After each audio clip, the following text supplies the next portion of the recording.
Mr. President, do you have all your folks in place? Are you good? I'm ready. Okay.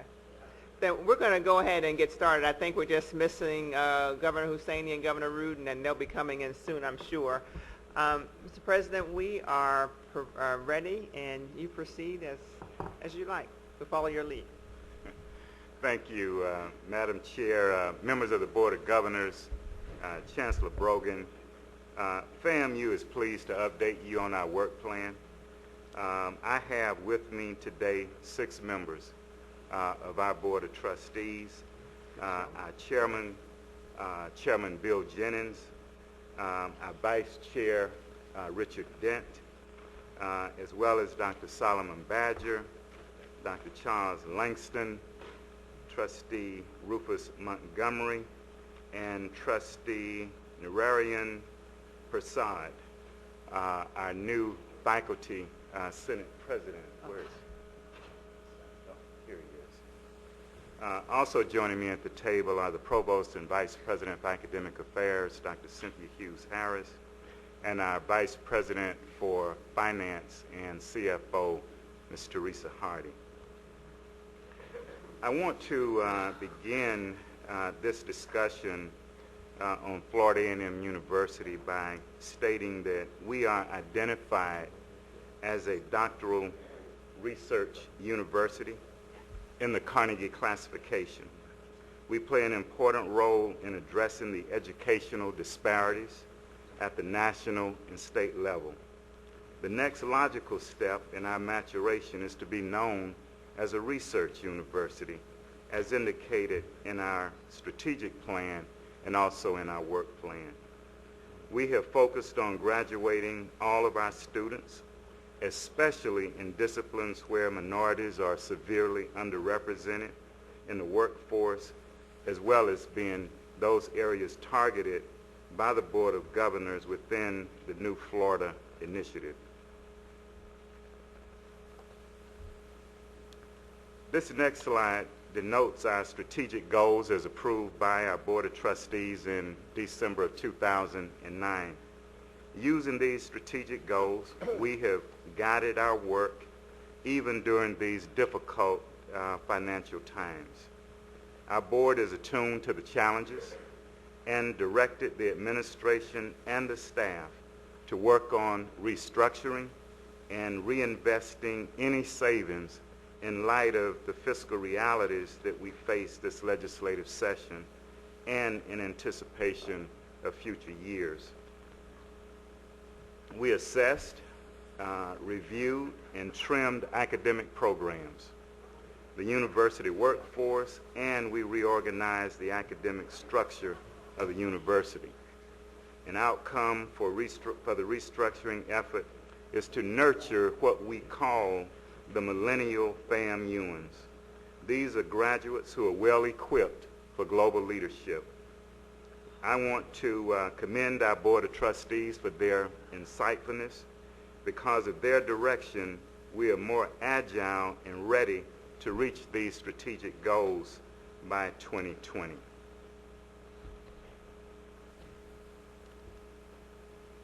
In the next 4 slides, I want to highlight some of the data related to the dashboard and to our peers and discuss conclusions we have drawn from the review of the data. First of all, FAMU is a major contributor in producing African American doctoral degree graduates. At the national level, in the production of African American graduates, FAMU's production accounts for 25% of all African American PharmDs, 25% of all African Americans with PhDs in pharmaceutical sciences, and nearly 40% of PhDs in environmental sciences. In 2009 and 10, we graduated the first African American female with a PhD in physics. She is one of very, very few in the nation.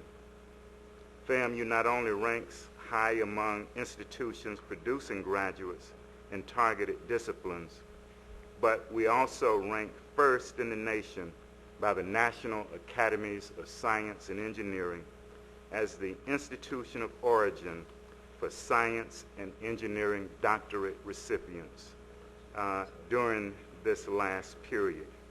This year, FAMU is proud to say that one of our grads became the first African American female admitted to the University of Florida's joint PhD MD program.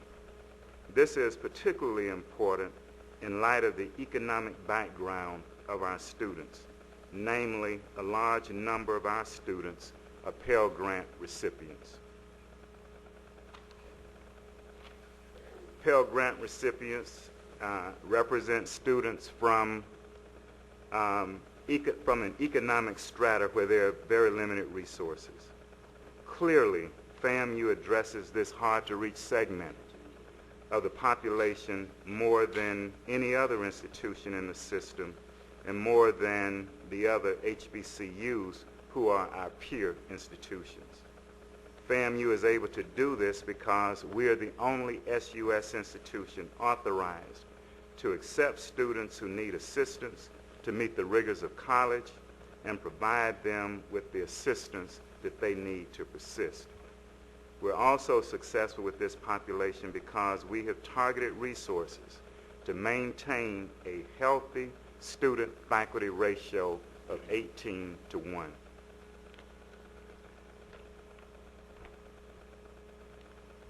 In the area of first-time passage rates on licensure examinations, we have some concerns, and we have put strategies in place to address these matters in the areas of law, pharmacy, physical therapy, and occupational therapy, which are noted on the slide.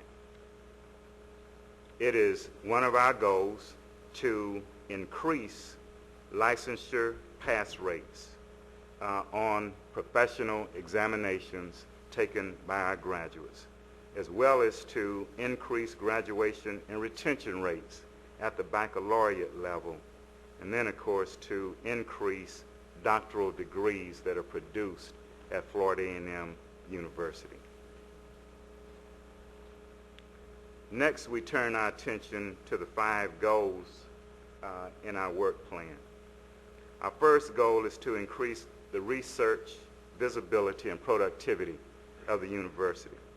To this end, our 2 priorities for the legislative budget request both include hiring teams of researchers led by senior faculty. These 2 LBRs reflect the university's 2 historic strengths that we want to build upon: STEM, science, technology, engineering, mathematics, and the health sciences. These are extremely important to the state and its economic development. And although the population of the state is 16% African American, the SUS awards less than 6% of research doctoral degrees to African Americans. Our second goal is to intensify our work in addressing healthcare disparities. FAMU must meet the needs of society with the creation of new knowledge that addresses important issues facing an increasingly diverse society as the populations of the state and the nation undergo significant demographic shifts. Addressing issues that disproportionately impact minorities will be increasingly important not only to minorities in this state, but also to the health of the state and the nation as a whole. African Americans are more apt to conduct research on areas that impact this particular segment of the population and issues that are critical to them. This is a need we want to continue to meet and build upon as a part of our unique mission. We want to increase persistence and retention rates of our undergraduate students. And we have put in place key strategies that would do this for the university. We also want to launch online degree programs in the coming year. In fact, there will be 3 online programs that we will launch this year: Masters in Business, Public Health, and Nursing. And we also want to expand the international opportunities to prepare our students to compete in the global marketplace. The resources we would need to accomplish these goals, again, are reflected in the work plan. We are putting that work plan and our legislative budget request in line, and they relate directly to our first 2 goals. Our first priority is targeted at addressing healthcare disparities by creating a biomedical sciences hub. This hub would enhance teaching and learning activities to assist students in the biomedical sciences and the health professions, and also enhance our research in these fields. The second legislative budget request is to hire teams of researchers in STEM fields to increase external research funding, as well as increase the production of doctoral students in these fields. Differential tuition.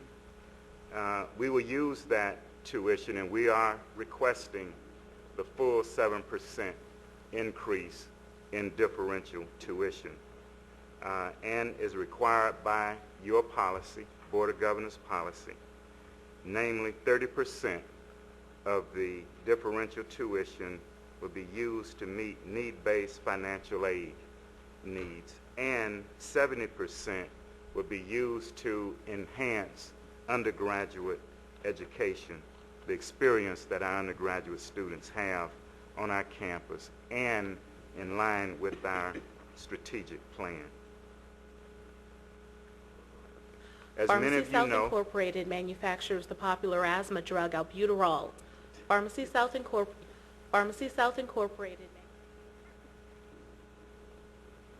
okay, not yet.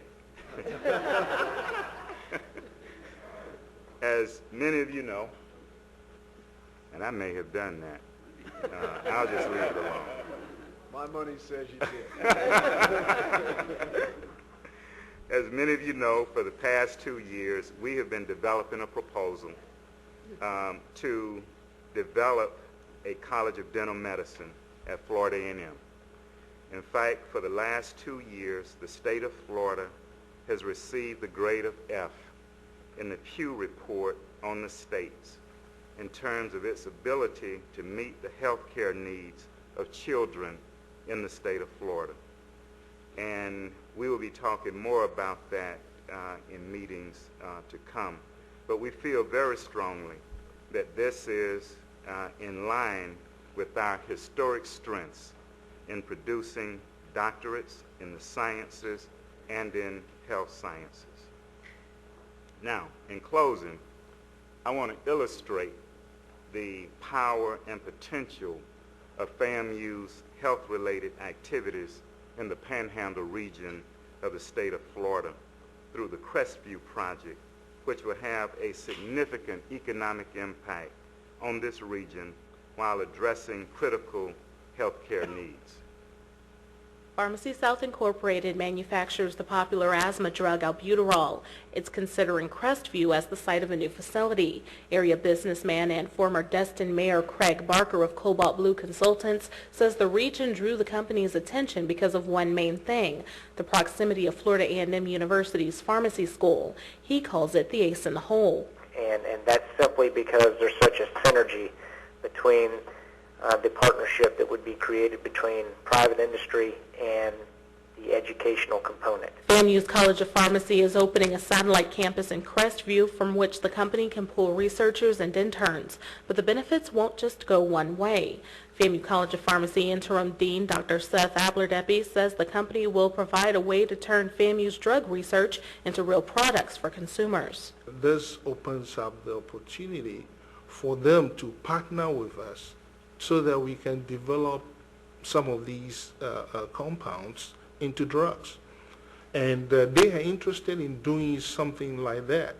And we are looking for people who we can partner with in order to develop this drug. So it's a win-win situation for them and for us. Right now, the state's economic development arm, Enterprise Florida, is working on an incentive package that can provide things like tax breaks, rebates, or even land to build on. Florida's main competitor for the company is Alabama, which is putting together a proposal of its own. Pharmacy South could make a decision on whether to make Florida its newest home in about 30 days. For WFSU-FM, I'm Lynn Hatter. Madam Chairman, thank you. That concludes my report. Thank you very much, Mr. President. Any questions from the board? Governor Perez. Actually, I have a couple of questions for you, Dr. Emmons. Initially, you talked about one of your goals is to increase persistence and retention rates. You said there were some programs, projects that you've already put in place to do that. I'd like to hear about those, if I could. And also, interestingly, as we've been watching some of the other universities, there has been little, if no, disparity on success between first-time in college freshmen and AA transfers, but you have a great deal of disparity as between your first-time in college, if they begin as a freshman at FAM, or transfer with an AA. I'm just wondering if there's a reason for that, an explanation, something that you all have discovered that makes you, and I'm sure the new projects that you're talking about focus on those years, but if you could incorporate that in your answer, that would be helpful. Yeah, one of the things that we have found is that economic status plays a critical role in a student's ability to persist and complete a degree. In fact, when we looked at it, about 82% of students who come from high-income families complete their undergraduate degrees within the prescribed period of time, as contrasted with only 8% of students who come from low-income homes. And the reason is, you know, they have to work, take lighter loads. Sometimes they may even stop out, save up money, and come back to complete the degrees. This coming fall, we will begin what we call an Academic Success Institute. It is a sort of radical approach to assisting students who come to the institution and who need assistance. We are mandating study sessions, advisement sessions, in the same way that athletes are required to go to their study sessions and see their academic advisors. We're doing the same thing. One of the conditions of their admission to the institution is they sign off that this is what they're going to do in order to be successful. We're integrating the advisement and counseling into our dormitories. All of our students will be assigned advisors, and so there will be someone who has the knowledge of what's going on with students, whether it's academic, financial, other issues that may come up in life. And we have been able to recruit one of the rising stars in this area to the university to give direction to our retention and graduation efforts. What about the disparity between the AAs, the transfer students, versus the first time in college freshmen that start? From what I'm looking at, it looks like you've got about, gosh, six-year rates for FTIC is 39.6. Right. Versus AA transfers at 62.4. Some of the other universities said they were not having the same disparity. Is it simply because if you can get through the AA, you've got it figured out, and the economic issues and the work, and you've worked your schedule? It's much easier. Kind of self-selecting, or? It's much easier once you have the first 2 years behind you. The other thing about transfers to Florida A&M from the state college system who come with an AA, disproportionately they go into limited access programs that have prescribed curricula.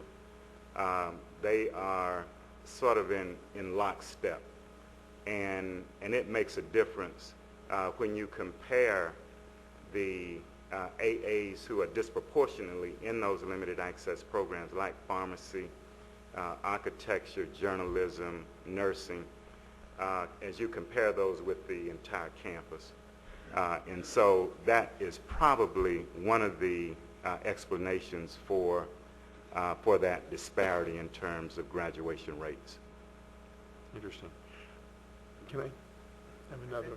Yes, go ahead, Madam Chair, Governor just Perez. one number that just stuck out to me in reviewing these numbers are your bar passage rates. And I know you said you were going to focus on that in your presentation. I'm wondering what it is that you're going to do to focus on that. I mean, I've been to your law school many times. It's a block from my office. I actually do my legal research there. It's a great facility. You got great kids. What are you doing then to focus on that bar passage rate, as you said in your opening remarks? Over the past 2 years, we put in place a bar prep program. And so it's going to take some time to take hold.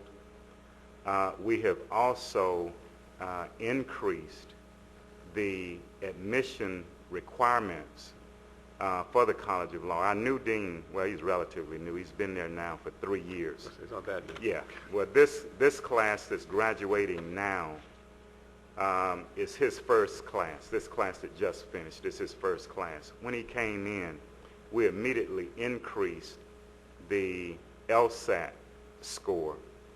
And I think now, I was just talking with him the other day, I think now the median is somewhere around 150.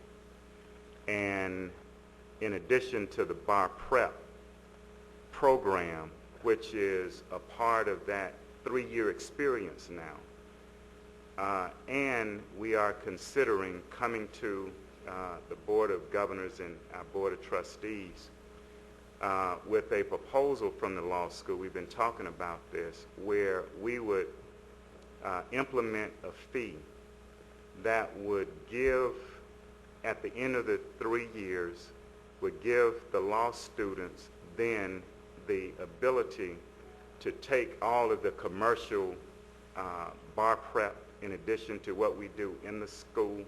They also have the commercial bar prep courses that they would need going into the bar exam. Yeah, that's the fee FIU got approved Yes, at the last. exactly. Very similar. Exactly. Governor Colson? Mr. President, we talked yesterday, so I gave you a little heads up of what I was going to ask you. You know, I'm a little bit concerned about the decline in the number of undergraduates, and in terms of degrees that are being produced as opposed to 2 or 3 years ago, or 4 years ago. And then I take note of the fact that the 81% of your students graduate with federal student loan debt, and the average debt is about $27,000, which is double what it is at most of the other public universities. And almost 70% of your students are Pell Grant eligible. So this is a very different student body than the University of Florida is dealing with in terms of financial ability. Right. Yet, your strategic plan has 15% tuition increases set out, projected for the next 5 years. And I'm concerned that the impact of that, the impact of what that will be on your undergraduate student body. Aren't we running the risk that we're just going to shrink it further and make you more and more into a graduate in a professional school university than an undergraduate school? First of all, I'll address what you're seeing in terms of the decline in undergraduate degrees. From 2004 through 2007, the enrollment at the university declined. So you have a smaller base to produce graduates.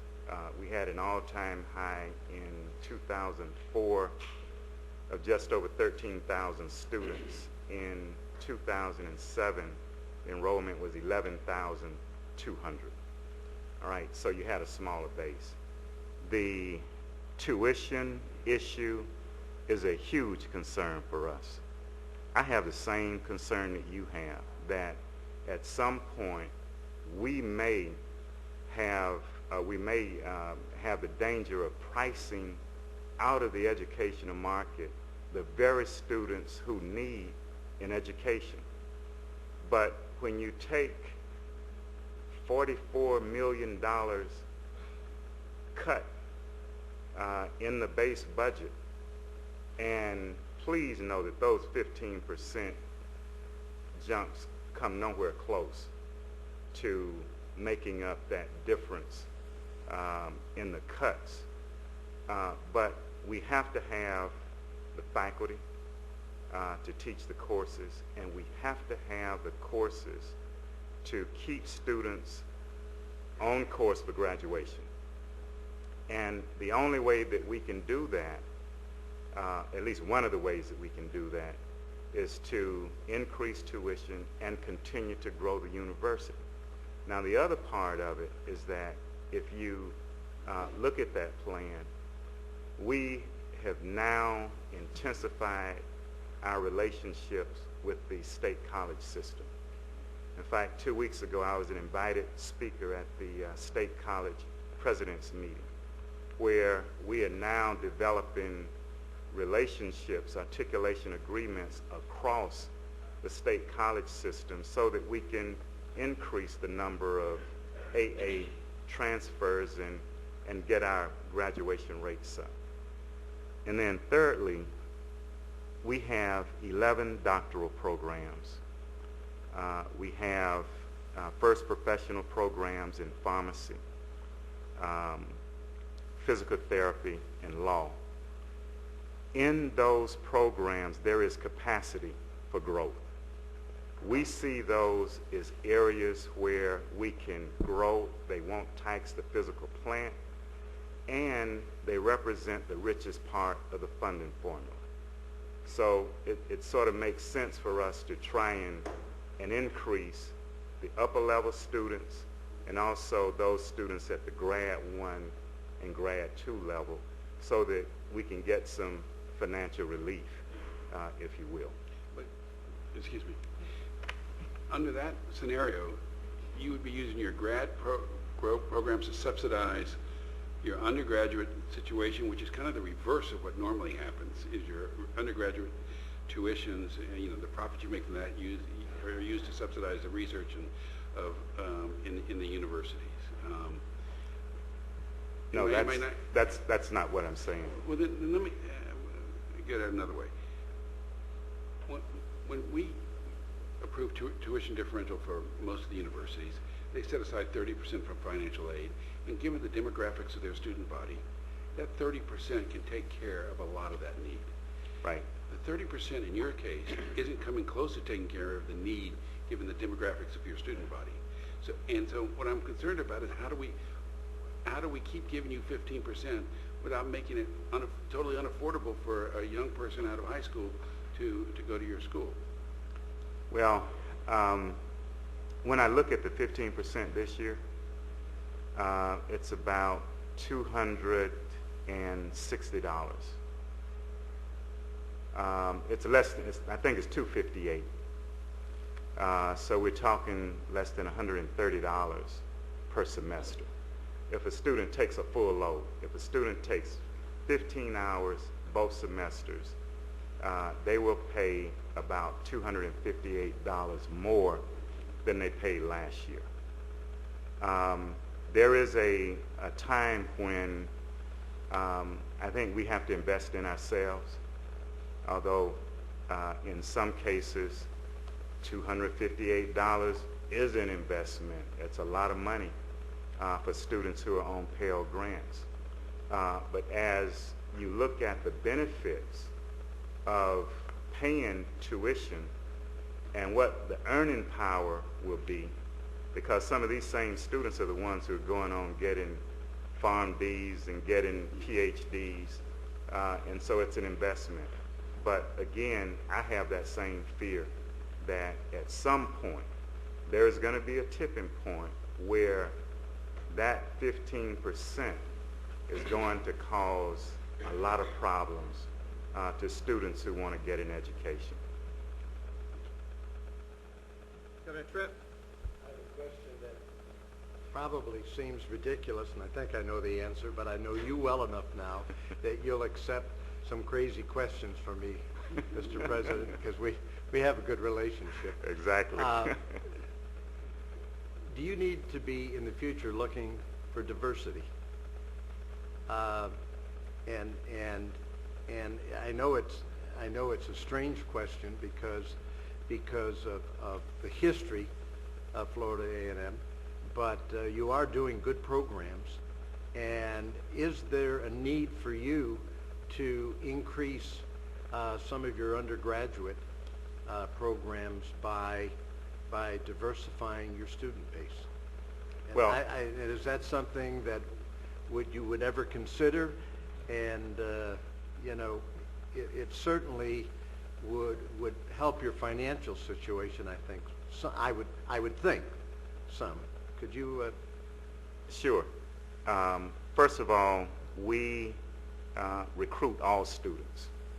I go into communities where we invite all students to recruitment receptions, and I offer scholarships to students of all backgrounds, and they're coming.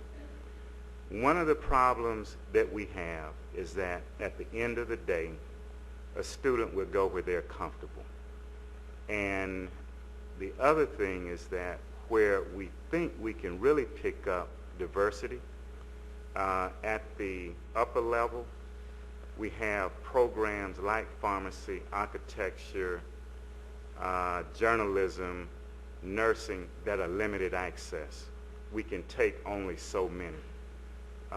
One of the reasons that we opened the pharmacy program in Crestview is that we had an opportunity to do that, and it's going to give us some additional capacity. But on our main campus, we get about 1,200 applications a year. We take only 150 because that's all of the space that we have. Last year, we were able to get the $23 million appropriation to expand the pharmacy building, even though the pharmacy building is new, and part of it is going to be for research. But the capacity of the institution to take students in those areas that they are demanding is limited. And so until we're able to, and we're asking for that biomedical hub that will allow us to hire faculty members in these key areas, until we get that, we're going to be limited in terms of how many more students we can take in those high demand areas. There was another part of your question. I think what I was trying to say is that in long-term views, you've done an amazing job, and that long-term view that, you know, do you have to look a different direction than maybe you did before, because you are a different institution now. You know, there's no question. Right. Well, the law school is a major example of what can happen when we have capacity. Our law school has been designated by U.S. News and World Report as probably, I think, is the most diverse law school in the country. All right, and so that is a prime example of what can happen when we have the capacity. I think my last thought is that you have to plant a seed somewhere. You have a wonderful institution. You have a wonderful campus. Thank you.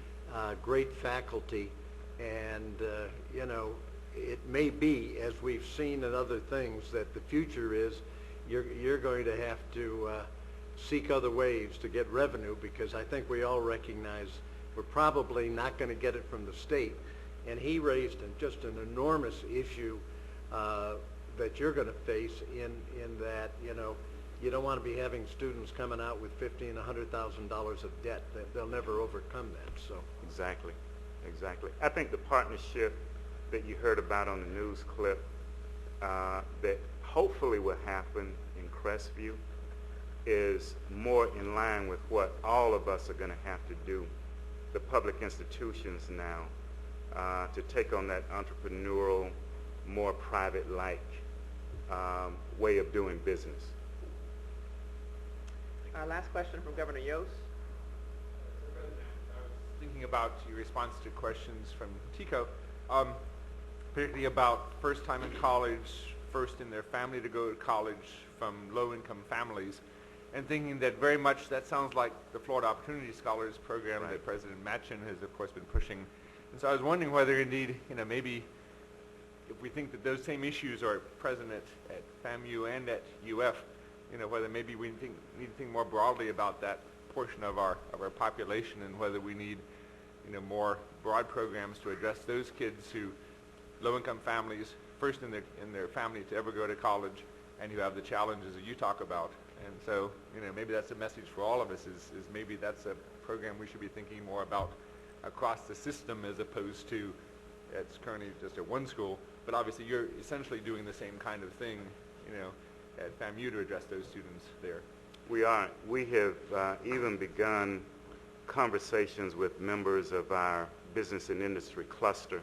These are our corporate partners, where in the past we talked almost exclusively about merit-based aid. We're now talking with them about need-based financial aid, and it's resonating with some of those companies. And I think for a lot of these families, it's not just financial need, it's also there's no mentors in the family who went to college. They don't have this expectation coming in, nor the support back home. So I think how you support those kids and get them through successfully, I think, is an important part. And so I thought there was an interesting resonance between FAMU and UF. Very fast, very quick comment from Governor Edwards. I just want to congratulate the President and his board, many of which I helped recruit, including Mr. Dent. We are talking about the future of Florida A&M today, and there wasn't one question about the background. And I think that's a tremendous compliment for you and for your board. Thank you. Thank you very much, Dr. Ammons. We appreciate your being here, and we're out of time. So we're going to ask if University of North Florida would come as Dr. Ammons and the members of the board from Florida A&M go back to the audience. Thank you, Dr. Ammons.